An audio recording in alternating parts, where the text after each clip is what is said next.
तो मैं पूछूं यार कि हमारे शरीर का सबसे छोटा भाग क्या होता है जिससे शरीर बना होता है? कोशिका। ठीक है। इसी तरह से यदि मैं कहूं कि ये प्रकाश है, प्रकाश का सबसे छोटा भाग क्या होगा?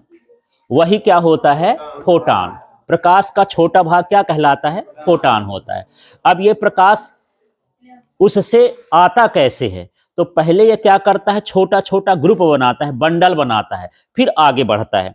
जैसे मान के चलो कि कुछ काम हो गया, कि कोई लड़का गुम गया तो हमको उसको ढूंढना है, तो हम टीम बना दिए कि 4 लोग इस दिशा में जाओगे, 4 लोग उस दिशा में जाओगे, 4 लोग उस दिशा में। तो हम क्या बना रहे हैं? एक ग्रुप बना रहे हैं, टीम बना रहे हैं। तो जैसे हम इसको टीम कहते हैं, वैसे जब बहुत सारे प्रकाश के छोटे छोटे जो तरंगें हैं आपस में मिल जाती हैं, एक बंडल बना लेते हैं, गुच्छा बना लेती हैं, तो उसे हम क्या कहते हैं? फोटान। तो फोटान क्या होता है? जो प्रकाश होता है वो छोटे छोटे बंडलों के रूप में क्या होता है? विकृत होता है। विकृत का मतलब होता है आगे बढ़ता है। हाँ, इसे ही हम क्या कहते हैं? फोटान। तो फोटान की परिभाषा याद हो गई? प्रकाश छोटे छोटे बंडलों के रूप में विकृत होता है, इसे ही फोटान कहते हैं। यहाँ बंडल लिख सकते हैं, पैकेट लिख सकते हैं, समूह लिख सकते हैं, है ना। पर ये इस तरह का क्या कहलाता है? फोटान। क्लियर हो गया फोटान? अब फोटान के गुणों के बारे में समझते हैं कि इसमें क्या क्या क्वालिटी होती है। कभी कभी पूछ देता है कि फोटान किसे कहते हैं, इसके 4 गुण लिखो, इस तरह से प्रश्न आ गया। तो देखो, इसमें सबसे पहला ये हो गया कि जो फोटान का विराम द्रव्यमान होता है, ठीक है, वो कितना होता है? 0 होता है, और ये खाली स्थान में भरने के लिए आ जाता है। फोटान का विराम द्रव्यमान कैसा होगा? 0। ठीक, मतलब फोटान का कोई द्रव्यमान होता ही नहीं। ठीक है। दूसरा, ये जो फोटान है वास्तव में प्रकाश ही है, तो प्रकाश की चाल 3 × 10⁸ मीटर प्रति सेकंड होती है। तो फोटान भी की चाल कितनी होती है? 3 × 10⁸ मीटर प्रति सेकंड। बस प्रकाश बहुत सारे फोटान का समूह होता है, और प्रकाश के छोटे भाग को ही हम क्या कहते हैं? फोटान। तो इसकी जो चाल होती है, इसकी चाल कहाँ? निर्वात में। ये कितनी होती है? 3 × 10⁸ मीटर प्रति सेकंड। ठीक है। ये विद्युत रूपेण उदासीन होता है ना।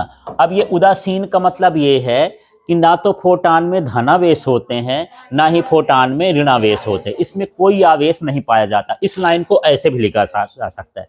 विद्युत रूपेण का मतलब है विद्युत माने आवेश होता है, तो ना तो इसमें धनावेश और ना ही ऋणावेश। जब कोई चीज ना हो तो हम उसी को क्या बोलते हैं? उदासीन। तो ये विद्युत रूपेण कैसा होता है? उदासीन होता है।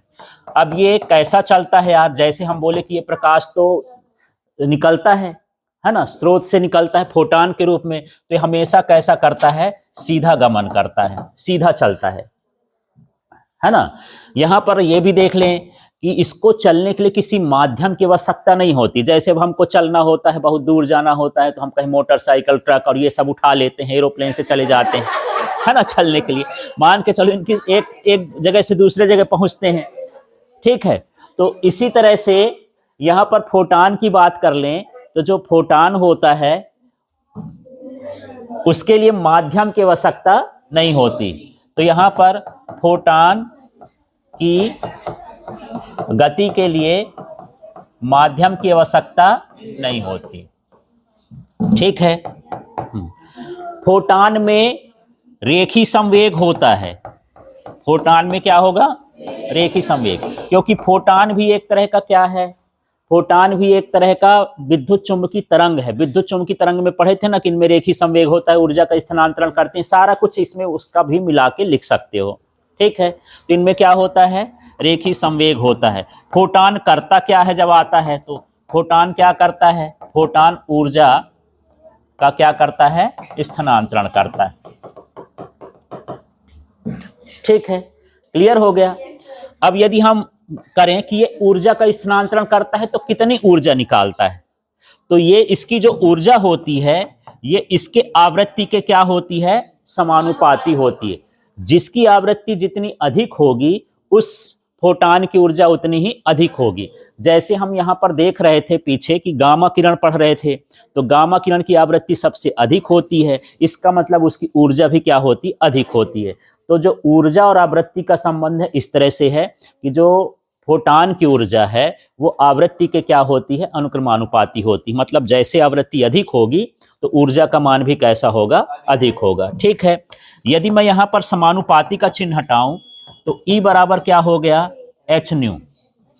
ठीक है, अब यहाँ H जो आ गया एक नियतांक है, तो यहाँ पर E का मतलब क्या है, फोटान की ऊर्जा, न्यू का मतलब क्या है, फोटान की आवृत्ति, और H का मतलब होता है प्लांक, हाँ प्लांक नियतांक, और इसका जो मान होता है 6.6 × 10⁻³ - 34 जूल सेकेंड होता है। इस तरह से इसका